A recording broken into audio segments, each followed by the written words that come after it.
Que l'amour de Dieu le Père, la grâce de son Fils Jésus-Christ et la communion du Saint-Esprit soient votre partage. Bienvenue et bonsoir. Nous souhaitons partager avec vous un thème d'ordre vital puisque ce thème est relié à la prière. Or, la prière est un fondement capital dans la foi chrétienne. Ce thème se résume en ce mot: les choses qui font que ta prière ne soit pas exaucée. Lorsque nous lisons l'évangile de Jean chapitre 11, le verset 42, nous trouvons une déclaration impressionnante de notre Seigneur et Maître qui est Jésus-Christ. Il dit: Père, je sais que tu m'as toujours exaucé. Si nous prenons cette déclaration, nous essayons de la comparer avec l'expérience quotidienne de la plupart des enfants de Dieu dans leur prière, il y a un véritable écart. La plupart d'enfants de Dieu prient, mais moins sont ceux-là qui peuvent déclarer et dire: Père, tu m'exauces toujours. La force de ta prière ne dépend pas du nombre d'heures que tu mets en prière. Mais l'impact de ta prière est fonction de l'exaucement que ta prière peut provoquer auprès de Dieu. Pour comprendre et saisir la force et l'essence de l'exaucement, cherchons la définition que la Bible donne sur ce mot. Le verbe exaucer est utilisé pour la première fois dans la Bible, dans Genèse chapitre 17, le verset 20. C'est lorsque Abraham fit une demande à Dieu en faveur d'Ismaël pour qu'il vive. Et Dieu répondit à Abraham: je t'ai entendu. Donc le mot exaucer veut dire tout simplement entendre, écouter de manière intelligente, avec attention. Ceci nous ramène à un principe fondamental. C'est que pour être exaucé, vous devez d'abord au préalable être écouté. Donc si vous ne trouvez pas exaucement dans vos requêtes, vos demandes, vos prières, c'est que Dieu ne vous entend pas. Puisque s'il vous entend, il vous exauce. Nous allons le prouver encore avec des versets. Comprenez que dans la Bible, il y a 8 obstacles à la prière et 8 conditions pour que votre prière trouve obstacle. Donc il y a 8 choses qui font à ce que ta prière ne puisse pas trouver exaucement. Et il y a 8 conditions que Dieu donne afin que votre prière trouve exaucement. Mais le thème, le sujet d'aujourd'hui, je vais parler des obstacles qui font que ta prière, nos prières, ne puissent pas trouver exaucement auprès de Dieu. Le premier obstacle est le plus grand. Nous le trouvons dans Luc chapitre 11, le verset 1, où les disciples de Jésus lui demandèrent ceci: enseigne-nous à prier, comme Jean le fit pour ses disciples. Donc le premier obstacle qui fait à ce que la plupart de chrétiens ne trouvent pas exaucement dans leur prière, c'est qu'ils ne sont pas enseignés par rapport à la prière. Si nous sommes honnêtes et francs avec nous-mêmes, la plupart d'entre nous, lorsque nous avons commencé notre foi chrétienne, on ne nous a pas appris à prier. Nous pensions que la prière est une action spontanée, où nous avons prié sur juste la base d'imiter les autres. Parce que tel prie comme ça, moi aussi je vais commencer à prier comme lui. Mais vous n'avez jamais été enseigné par rapport à la prière. Vous ne connaissez pas le protocole de Dieu par rapport à la prière. Ce qui fait que quand vous priez en dehors des principes et protocoles de Dieu. Les disciples l'ont compris, dit non, avant que nous puissions prier, nous devons être enseignés. C'est que la prière est un enseignement. Si vous n'avez jamais été enseigné par rapport à la prière, vous aurez du mal à trouver exaucement dans vos prières. Le deuxième obstacle, nous le trouvons dans Jacques chapitre 4, le verset 3. Jacques chapitre 4, le verset 3.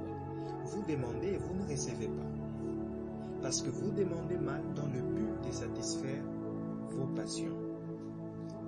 Comprenez, un but égoïste prive la prière de puissance.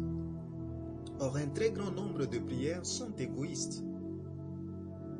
Ces prières peuvent bien demander à Dieu des choses parfaitement légitimes et qu'il est, selon sa volonté, d'accorder cela. Mais leur motif étant foncièrement mauvais, elles tombent à terre impuissantes.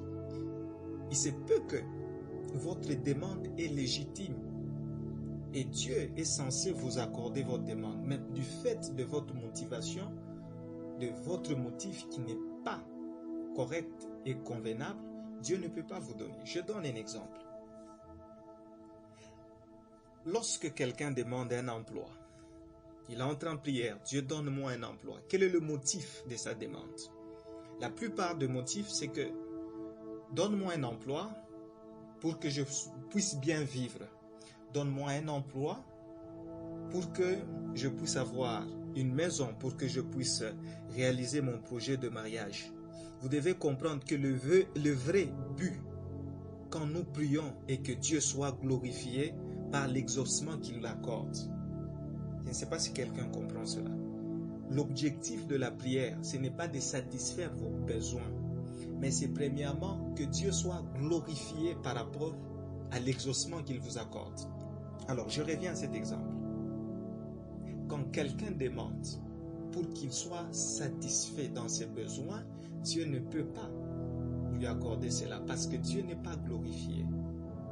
Mais lorsque vous changez votre motif, vous demandez l'emploi pour que, au travers de cet emploi, vous ayez des moyens qui vont vous permettre de subvenir aux besoins de l'œuvre de Dieu. Dieu va vous donner un emploi qui va réaliser sa gloire et vous permettre de s'en sortir dans la vie. Prenez l'exemple de Anne. Combien de temps elle a prié? Mais le jour où elle a dit, Seigneur, si tu me donnes un enfant, cet enfant sera pour ta gloire. Dieu lui a accordé cet enfant. Beaucoup de gens demandent que Dieu leur accorde un mariage. Mais pour quel motif? Vous demandez que Dieu vous accorde un mariage parce que vous vous comparez aux autres. Vous dites, Seigneur, tel a fait le mariage, tel a réalisé son mariage, moi aussi je veux le faire. Par des motifs charnels, Dieu ne peut pas vous accorder, même si c'est légitime. Donc rectifiez vos motifs, cherchez au plus profond de vous-même, vous allez voir que vos motivations ne sont pas en accord avec la gloire de Dieu. Le but de la prière, c'est que Dieu trouve gloire dans l'exaucement qu'il vous accorde.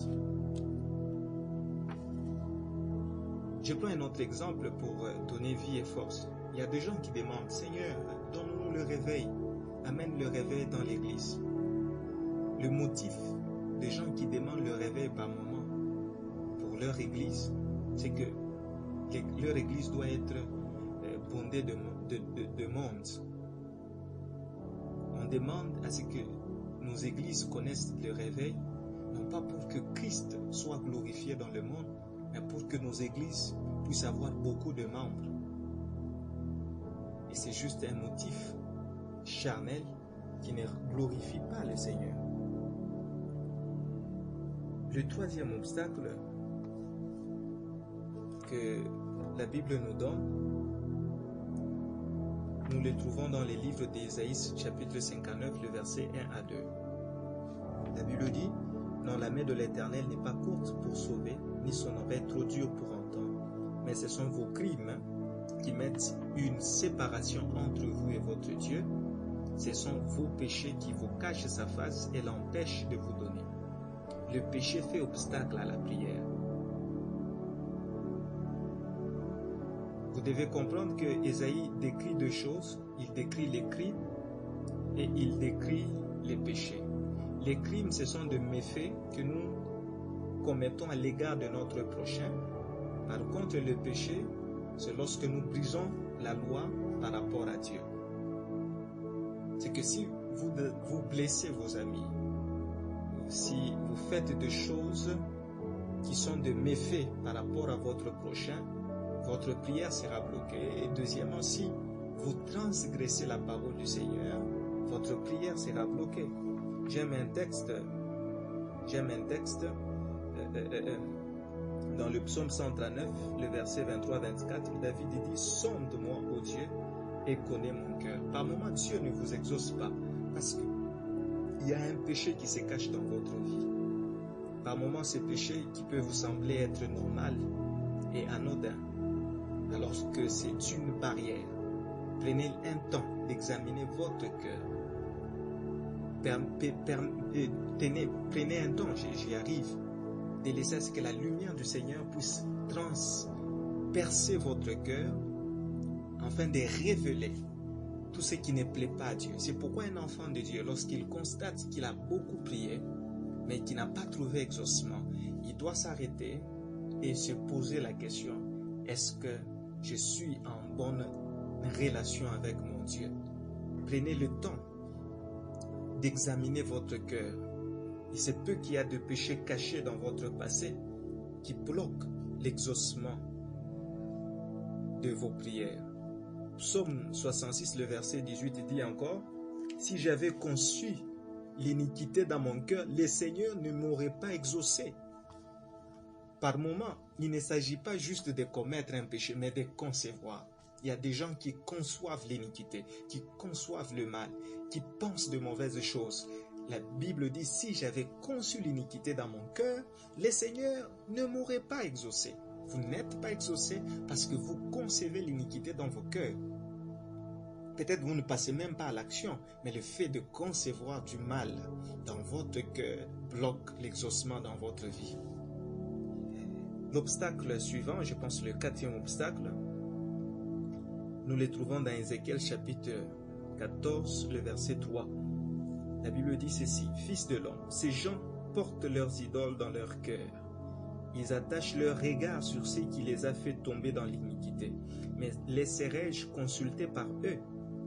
Qu'est-ce qu'une idole? » Donc, vous allez comprendre un autre obstacle, ce sont les idoles dans vos cœurs. Qu'est-ce qu'une idole? Tout être ou tout objet qui prend la place qui revient à Dieu, ou qui est le suprême objet de notre affection, est une idole. Un test simple pour savoir l'idole de votre vie. La chose la plus importante dans votre vie prend la plus grande partie de votre temps. Quelqu'un dit, dis-moi où tu affectes ton temps, je te dirai qui est ton Dieu. C'est qu'il y a des gens qui affectent plus de temps à leur travail, à leur smartphone, à leur télévision, à leur série, et même par moments, plus de temps à dormir, à ne rien faire, alors je comprends que c'est leur Dieu. Dieu seul a droit à la place suprême dans nos cœurs. Toute autre personne, toute autre chose doit lui être subordonnée.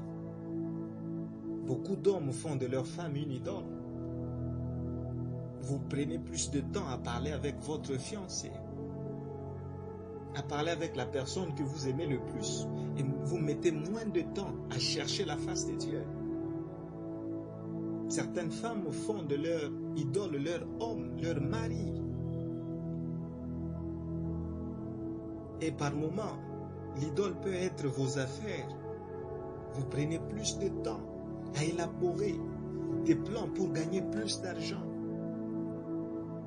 et moins de temps à méditer la Bible. Si nous voulons être puissants dans la prière, il nous faut élucider ce point capital. Dieu a-t-il absolument la première place? Est-ce que Dieu occupe la position centrale de votre vie? Quand vous vous réveillez le matin, à qui vous pensez le premier? Vous pensez à votre femme, à votre emploi, à votre travail? Donc les idoles dans votre cœur, ce sont les choses qui vous prennent du temps plus que Dieu. La Bible dit que dans les derniers temps, les hommes vont aimer le plaisir plus que Dieu. Aujourd'hui, la plupart d'entre nous aiment s'amuser, qui est de passer du temps dans la présence du Seigneur. Le cinquième obstacle à la prière, la Bible dit dans Proverbe 21, le verset 13, « Celui qui ferme son oreille au cri du pauvre criera lui-même et n'aura point de réponse. » il n'y a pas peut-être le plus grand obstacle à la prière que l'avarice. Le manque de libéralité à l'égard des pauvres et à l'égard de l'œuvre de Dieu. Beaucoup de gens ne comprennent pas. Celui qui donne généreusement reçoit abondamment de Dieu. Donnez et vous sera donné. Vous êtes bloqué parce que vous bloquez vous-même. Dieu ne vous exauce pas parce que vous ne savez pas donner aux pauvres. Regardez comment est-ce que le diable a empoisonné nos cœurs avec de faux témoignages où on vous a dit, si vous donnez l'aumône à un pauvre, il va vous ensorceler. Davantage vos prières sont bloquées parce que vous ne connaissez pas la puissance qu'il y a derrière le donner. Donner n'est pas fonction de la quantité mais de la volonté. Si vous avez la volonté, vous pouvez donner même 200 francs.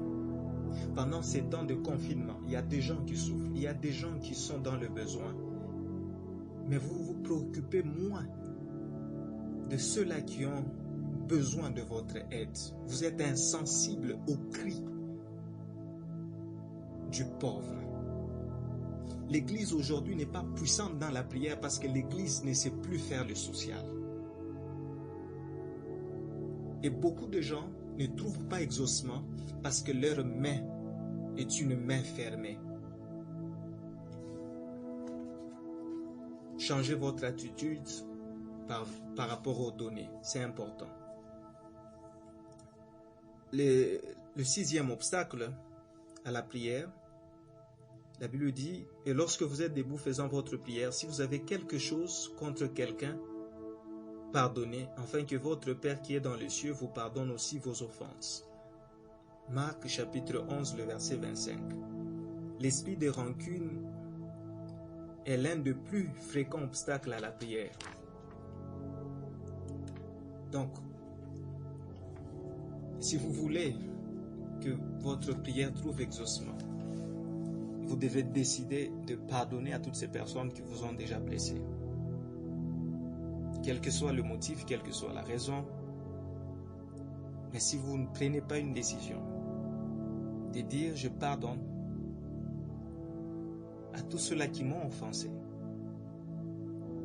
vous ne serez pas agréable auprès de Dieu et jamais votre prière ne trouvera exaucement. Donc prenez une décision de réfléchir.